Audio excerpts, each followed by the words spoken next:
on this Jeep, I do notice that we do have a little bit of sector shaft play, where you can see the sector shaft is physically rocking back and forth inside of the steering box. This is a common JK problem.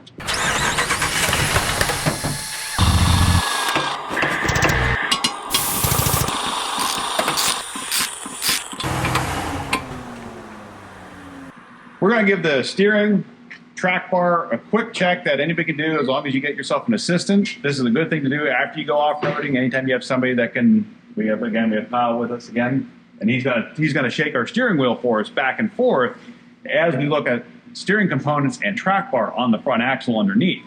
So as he starts to shake that, we're gonna climb down here, and having it sit on the ground gives you the resistance of the tires to the ground, and this will be able to show what our tie rod ends and track bar is doing.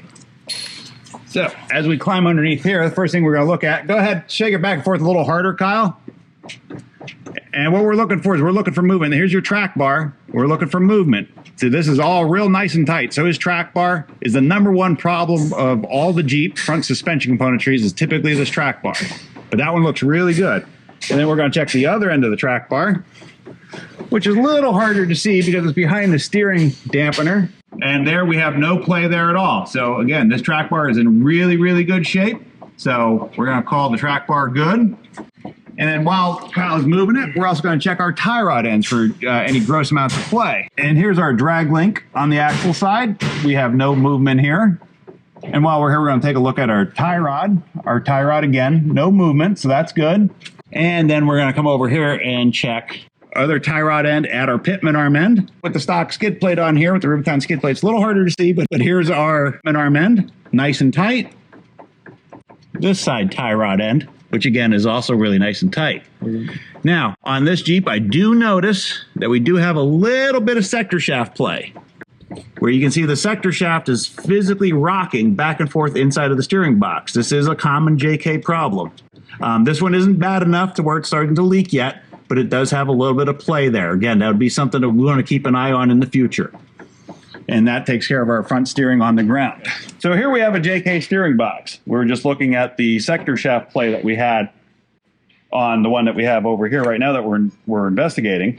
And if we want to take a look, we'll see what happens inside of these. So here we have the infamous JK sector shaft. What happens to the JK sector shaft is, here's where your bearing rides, which is down inside there is the bearing. And what happens is that bearing starts to go bad, and then the sector shaft will actually physically be walking in the housing this way while you're trying to steer it. And eventually that's going to wear the seal out. As your sector shaft starts to wear, it'll start to leak. And then as it starts to leak, that's when you know that's going to be time to probably start thinking about replacing the box or the bearing or having some type of repair done. Now, from the time you get play in this until the time it starts leaking, that's a very variable amount of time. You could notice it at, 6 months, a year, year and a half, until it actually gets bad enough where it actually starts to leak. And you'll also start to get some drivability issues at the same time, because instead of this resisting the rotation of your steering, it'll actually physically be pushing back and forth instead of trying to turn. So your steering wheel will still stay straight, but this would still physically be able to move. Again, it's one of those things, just keep an eye on it. And if you start to see leak, if you start seeing it leak from down here, it's usually because the bearing's starting to go bad.